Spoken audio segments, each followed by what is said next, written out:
Okay, so this is the new 7x14 enclosed trailer that I just got started working on. Special ordered this from Diamond Cargo down in South Georgia.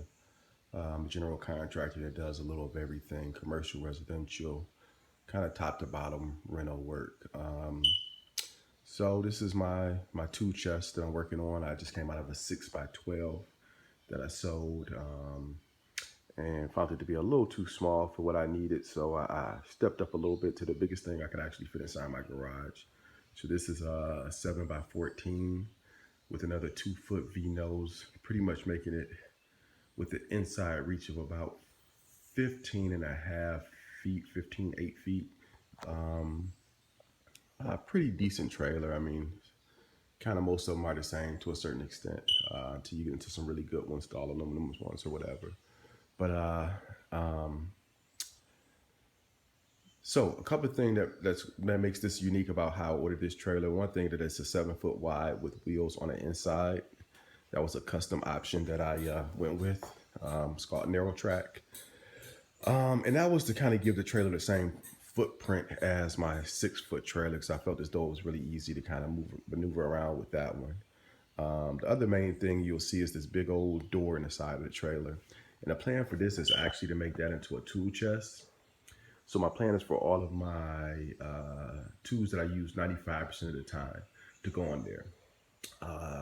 Cordless drill, my DeWalt sets, tool belts, tool bags, pretty much anything that I use on a regular basis, batteries, all of those type of things. When I run power to there, have my charging station inside of there, and basically going to build a custom cabinet that'll go right over that hole.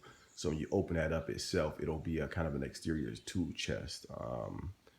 I'm really looking forward to having that. I think it's something I'm going to utilize a lot. So one thing I did is I picked up some of these cabinets off of Craigslist, these Gladiator garage cabinets, and I'm going to utilize these in my build. Been playing with them, kind of just temporarily stuck some of them in there to see how it might work for my layout. I got 6 cabinets, these 6 cabinets for $500, which is a pretty good deal because these things really are built pretty tough. And I got this one really big cabinet here. And my idea is really just to store things in here, not so much tools, but more so materials and supplies for different things because I do so many different things on site that, trips to Home Depot can save you a lot of money.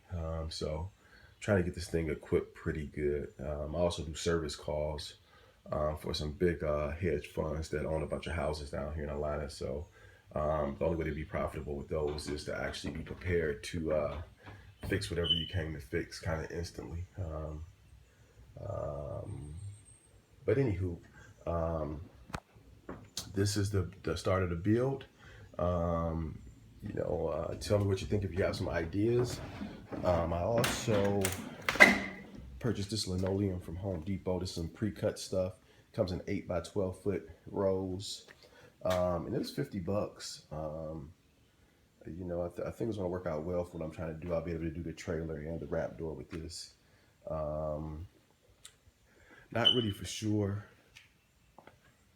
whether I'm gonna put something on the walls or yet not. I'm thinking about it. But we'll see. I may not have time to go that far with it, but I may put some kind of paneling or something on the walls to give it just a complete finished look. We'll see though. Another thing is I bought a bunch of tools Black Friday, which is 8 months ago now, 6 months ago. And I bought the rigid table saw. Most of you guys will be familiar with this, pretty common saw. Haven't really unboxed it yet, but from what I've seen online, I think I really like it. But I bought this miter saw stand, and flip my camera here. And I got this thing out of the box, and it's just massive, man. I mean, it really does operate very smoothly. I just don't know whether I'm gonna be able to use it in my at all. It's just too big compared to my current setup that's actually on site right now, which is just your typical run of the mill fold out legs, which has arms and everything. But I like the stand itself. It's just so big. I mean, it operates very smoothly. I mean, you can literally, with one hand while I'm holding the camera, I can literally, you see I have this little latch here. You hit this latch and this thing, literally, boom, it's up, you know, which is cool, but it's just so freaking big. I mean, the footprint of this thing is about 24 inches wide and 24 inches deep by about 5.5 feet tall. I mean, it just takes up an enormous amount of space, probably 5 to 6 times more space than my current stand. So I don't know whether I'm gonna be able to use this. I bought it so long ago, but I did get it for $99 at Home Depot. It was a good deal. It was on sale. I think they're regular $199. So if I don't use it, I may sell it to a friend or throw it on Craigslist or something. I don't think I have a hard time getting my money back out of it. But I don't know if any of you guys have this stand in your trailer. Let me know, how it's working out for you. My biggest concern is just that it's going to take up just an enormous amount of space. And this is my old cabinet out of my old trailer, which I love. The only issue that I have is that sometimes you forget to lock the drawers, and you can tear these things up. I tore up one. Luckily enough, I was able to get Home Depot to swap it out. So that I'm going to put back in the trailer as well. So that's where we at with things. And I look forward to finishing this thing out the next couple of weeks as I have time. And I will update you guys once it's done. Tell me what you think.